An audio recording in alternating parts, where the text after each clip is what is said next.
Hello everyone, কেমন আছো তোমরা সবাই? আশা করছি ভীষণ ভালো আছো।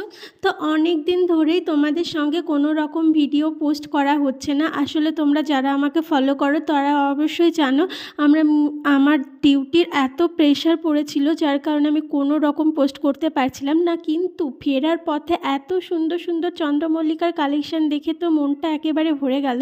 আর সবথেকে ভালো একটা ব্যাপার, আমি এখানে একটা ইউনিক কালেকশান দেখলাম, মানে গ্রিন কালারের চন্দ্রমল্লিকা, যেটা আমার খুব ভালো লাগছিল। এখানে অনেক রকমের গাছ ছিল, তার মধ্যে চন্দ্রমল্লিকাগুলো আমার একটু বেশি ভালো লাগছিল, যেহেতু ফুল ধরে রয়েছে। আর গোলাপেরও প্রচুর কালেকশান ছিল। তো চলো তোমাদেরকে আমি গ্রিন কালারের চন্দ্রমল্লিকাটা আগে দেখাই, যেটা রেয়ার, খুব রেয়ার, পাওয়াই যায় না। উনিও বলছিলেন যে খুব রেয়ার, 3 বছর ধরে খোঁজার পরে এতক্ষণে পেয়েছেন। ফুলের কালেকশানগুলো তোমাদের কেমন লাগলো তোমরা জানিও। তো আজকের মতো টাটা।